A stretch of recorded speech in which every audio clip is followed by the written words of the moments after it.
Assalamualaikum warahmatullahi wabarakatuh. Di sini kami ingin mempresentasikan tentang Jurnal Kehujanan Hukum Negara sebagai sumber hukum Islam. Sebelumnya kami ingin memperkenalkan anggota kelompok kami terlebih dahulu. Perkenalkan, nama saya Wulan Sari Maulidia. Perkenalkan, nama saya Uzan Termidiawan. Saya Syasya Tenur Labiko. Saya Yati Fitri Aprilia. Saya Fergi Saudan di Cahyo. Pendahuluan. Dalam kacamata sejarah, praktek hukum negara sebagai sumber hukum Islam bukannya merupakan hal yang baru. Sewaktu Rasulullah SAW masih hidup, beliau sebagai kepala pemerintah ketika itu, segala persoalan yang terjadi di kalangan umat Islam memerlukan keputusan hukum. Karena wahyu masih turun, segala persoalan hukum dapat diselesaikan dengan Al-Quran dan Sunnah Rasul. Bila wahyu tidak turun, maka hal ini merupakan isyarat secara halus kepada beliau untuk membuat peraturan kepada masyarakat. Dalam kacamata sejarah, praktek hukum negara terus berlanjut di masa dinasti Umayyah, Abbasiyah, Fatimiyah, Turki Utsmani. Khalifah atau kepala pemerintahan membuat peraturan perundang-undangan yang diberlakukan kepada masyarakat. Berdasarkan hal inilah, para khalifah dalam menetapkan suatu perundang-undangan itu tidak berdasarkan kepada pendapatnya sendiri, namun tetap meminta pertimbangan para ulama dan terikat dengan hukum syara dan dengan prinsip-prinsip keadilan.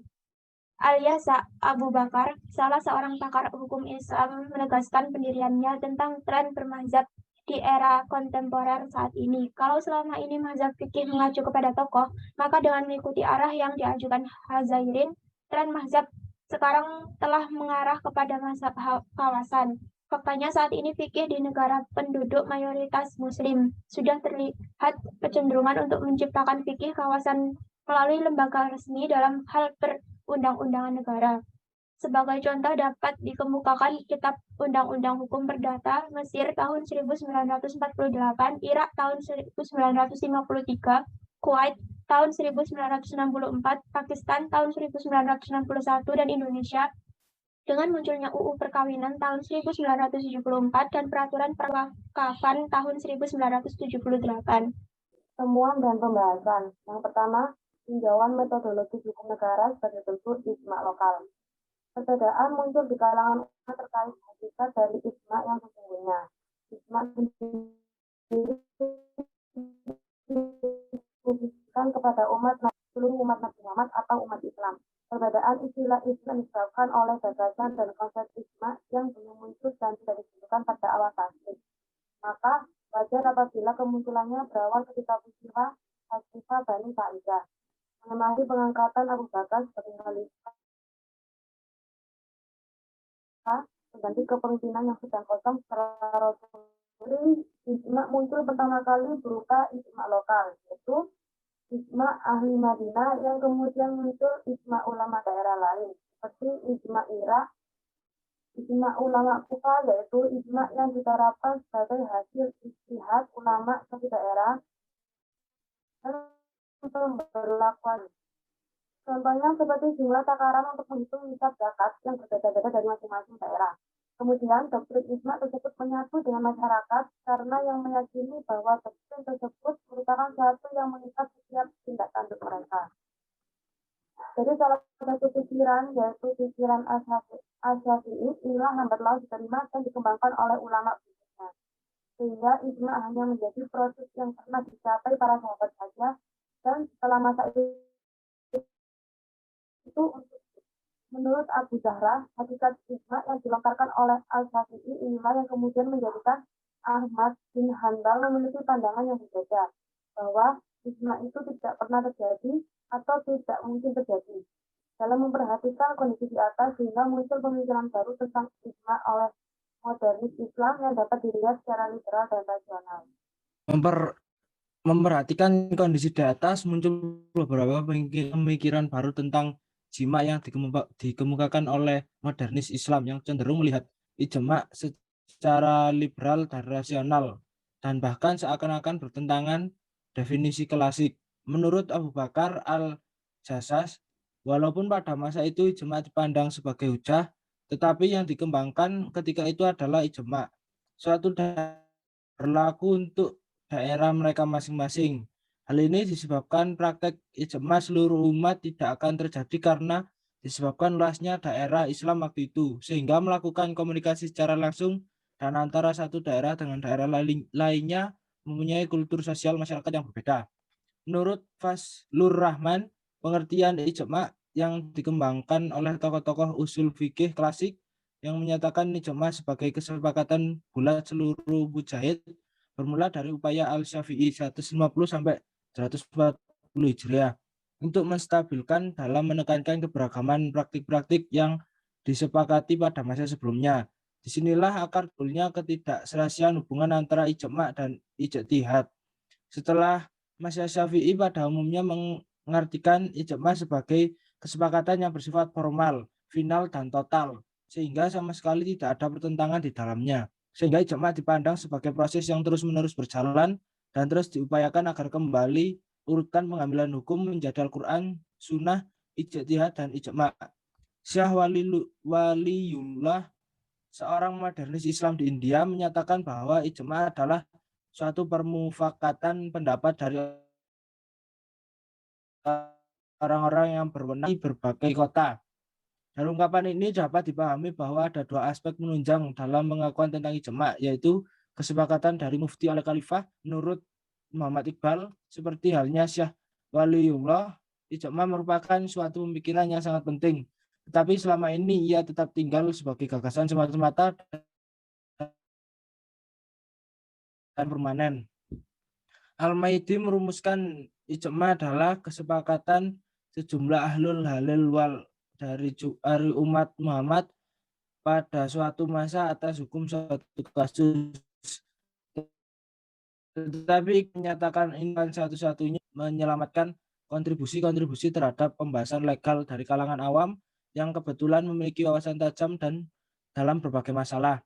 Seirama juga dengan beberapa pengertian ijma menurut tokoh usul permasalahan baru yang besar tidak cukup dengan ijtihad individu, tetapi hendaknya melakukan transformasi dari ijtihad fard ke ijtihad jama'i, atau yang sekarang dikenal dengan istilah ijtihad kolektif, di mana para ilmuwan bermusyawarah dengan semua persoalan yang terjadi, terutama hal-hal yang bercorak umum dan sangat penting bagi mayoritas muslim. Karena ijtihad kolektif lebih mendekati kebenaran daripada pendapat perseorangan. Di sini penulis menyimpulkan bahwa ijma jika dilihat dari luas atau tidaknya tempat terbagi menjadi dua, yaitu ijma total dan ijma yang dilakukan bersifat kolektif, yaitu suatu ijtihad yang dilakukan oleh seluruh mujahid secara bersama di seluruh dunia dalam satu masa. Kedua yaitu tanul atom pada suatu waktu sesudah wafatnya Nabi Muhammad SAW berkaitan dengan hukum syar'i menyangkut masalah ijtihad yang disepakati, yang dilakukan hanya mencakup satu wilayah, daerah atau kawasan atau negara tertentu yang terbatas di daerah itu saja. Pandangan ulama kontemporer tentang kehujahan hukum negara sebagai sumber hukum Islam. A. Pemikiran Wahab Az-Zuhaili tentang kehujahan ijma lokal yang berbentuk hukum negara sebagai sumber hukum Islam. Sumber hukum Islam yang disepakati dan yang tidak disepakati, dan menambah satu bahasan yaitu sumber hukum di luar Islam. Sumber hukum Islam di luar Islam ada 4, yaitu al-tashri' au al-aql, al-tafid au al-ismah, al-ihalah, dan al-qanun al-rumani. Menurut Wahab Az-Zuhaili, penggunaan akal secara murni tidak dapat dijadikan sumber hukum Islam karena akal tidak dapat menentukan keadilan untuk mencapai tujuan hukum yang hakiki. Menurut Wahab Az-Zuhaili, pembuat hukum adalah Allah Subhanahu wa taala. Oleh karenanya tidak benar pernyataan orientalis yang menyatakan bahwa hukum Islam dipengaruhi oleh hukum Romawi. Karena hukum Islam adalah ditetapkan berdasarkan kepada sumber hukum ilahi saja. Sumber hukum Islam yang hakiki adalah Quran, hadis, ijma, dan qiyas, sebagaimana disepakati oleh para ulama. Dengan demikian, Wahbah Az-Zuhaili berpendapat bahwa pembentukan sumber hukum Islam yang dilakukan di sebuah negara tertentu harus dilakukan secara musyawarah. dijadikan hukum Islam adalah apabila negara tersebut dalam memutuskan dan membentuk undang-undangnya berdasarkan kepada Al-Quran dan Hadis. B. Pemikiran Sayyid Muhammad Rashid Ridho keujahan. Beliau menjelaskan secara absolut peran negara dalam mengatur kehidupan rakyatnya. Tujuannya adalah untuk mewujudkan kemaslahatan dan meniadakan semua kemudaratan rakyat. Pembahasan hukum bertujuan sebesar-besarnya untuk kemaslahatan rakyat dan dengan ketentuan dilaksanakan sesuai dengan mekanisme syura, musyawarah, atau sekarang lebih familiar dengan istilah banyak kasus pertikaian, polemik yang berujung perpecahan di kalangan umat Islam karena perbedaan teologi yang disebabkan perbedaan mazhab. Dari sinilah Rashid Ridho kemudian memberikan batasan bahwa sumber hukum Islam adalah dari 4 macam, yaitu Al-Quran, Hadis, ijma para ulama, dan ya. Rashid Ridho berkeyakinan bahwa sebuah hukum akan terlaksana secara maksimal apabila diserahkan kewenangannya kepada pemerintah. Adapun ulil amri menurutnya adalah ahal hali wal akdi yang di dalamnya terkemuka umat yang memiliki pengetahuan mendalam terhadap kemaslahatan umat dan pengetahuan dalam hal menolak kedaruratan, sehingga mereka wajib untuk ditaati selama peraturan tersebut tidak berdasarkan kepentingan-kepentingan tertentu dan menyalahi nilai ketauhidan. Rashid Ridho menegaskan bahwa hukum dan peraturan terkait kenegaraan pertahanan negara, pengadilan diserahkan pada ulil amri karena urusan tersebut terhubung kemaslahatan umum yang berbeda. Keadaannya sesuai perkembangan situasi dan kondisi masa, tempat, dan keadaan sebagaimana yang dipegang oleh mazhab Maliki. Untuk Rashid Ridho, dasar utama dalam menetapkan hukum adalah keadilan di antara umat manusia serta persamaan di depan hukum. Oleh karenanya, setiap aturan atau hukum yang mengandung nilai keadilan di dalamnya pada hakikatnya adalah hukum Allah. Seorang muslim boleh menggunakan hukum Belanda, Prancis, Romawi, dan sebagainya selama hukum tersebut masih dalam hal mendatangkan kemaslahatan, keadilan, dan menolak segala bentuk kemudaratan kepada manusia.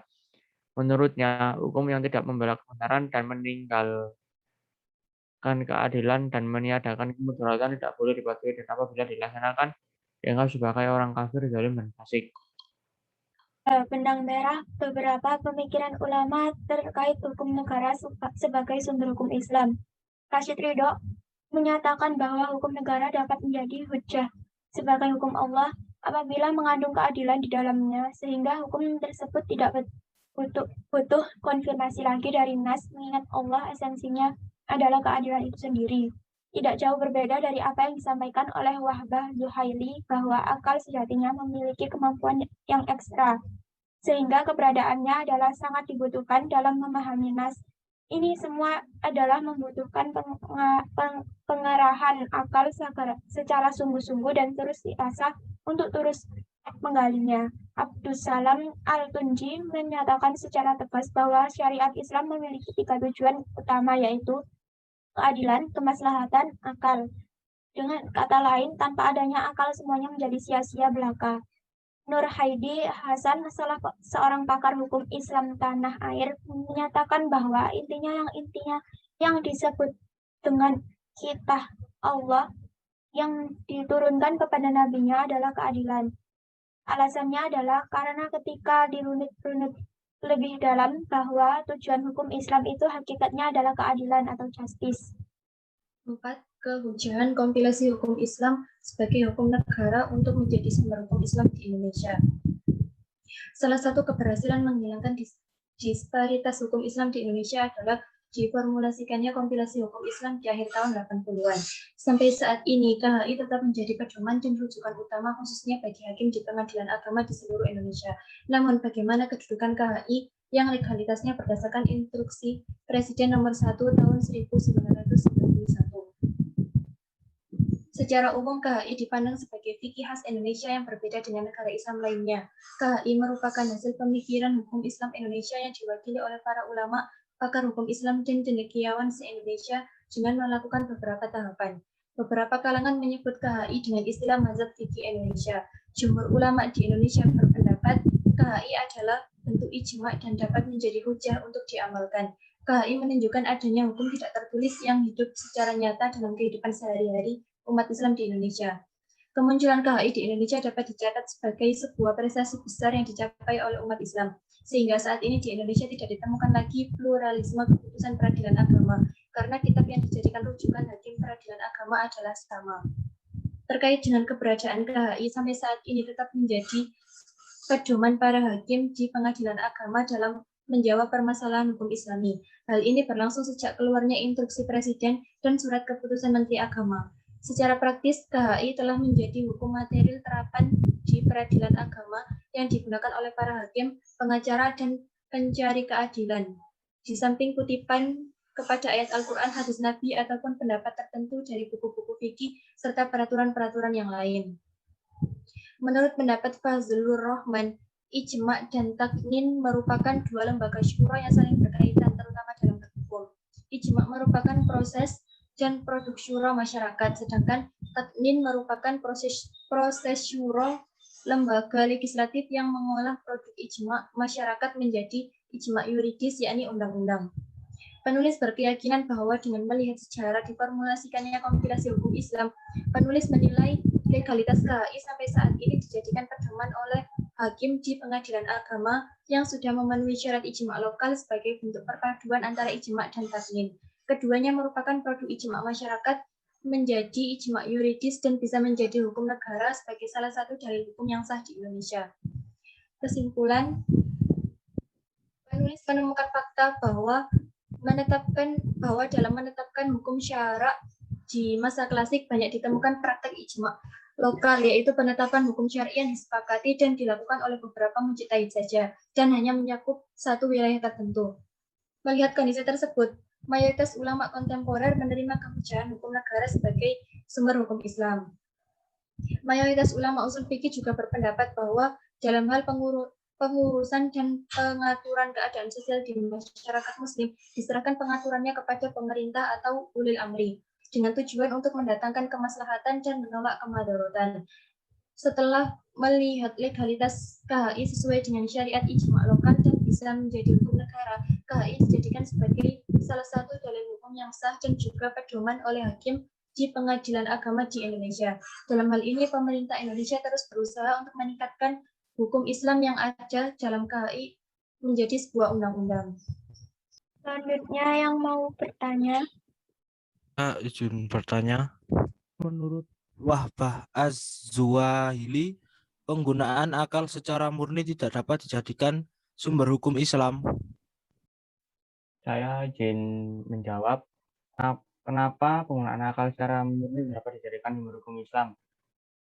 Karena akal tidak dapat menentukan keadilan untuk mencapai tujuan yang hakiki, disebabkan keterbatasan dan subjektivitas akal manusia.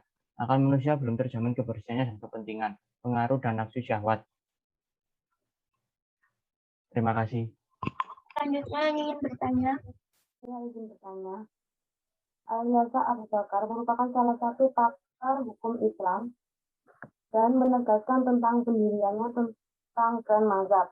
Dituliskan di dalam jurnal tersebut bahwa tren mazhab sekarang telah mengarah pada mazhab kawasan. Berikan bukti dari pernyataan di atas. Terima kasih. Saya izin menjawab. Al-Yasa Abu Bakar merupakan salah satu pakar hukum Islam dan menegaskan tentang pendiriannya tentang tren mazhab. Dituliskan bahwa tren mazhab sekarang telah mengarah pada mazhab kawasan. Bukti dari pernyataan tersebut yaitu sekarang telah mengarah pada mazhab kawasan, yaitu saat ini fikih di negara bermayoritas Muslim dan terlihat dalam menciptakan fikih kawasan melalui lembaga resmi. Selanjutnya, saya izin bertanya, apa perbedaan ijma' dan qiyas sebagai metode ijtihad? Saya izin menjawab. Ijma' adalah hasil pemikiran ulama mujtahid dalam penentuan suatu hukum yang diambil dari hasil meneliti Al-Quran dan hadis. Sedangkan qiyas adalah pengibaratan yang dilakukan untuk menyelesaikan perkara yang belum pernah ada atau belum pernah dijelaskan dalam Al-Quran dan hadis, kemudian dicarikan persamaannya dengan perkara yang jelas hukumnya. baik, terima kasih. Sekian dari kelompok 7. Wassalamualaikum warahmatullahi wabarakatuh.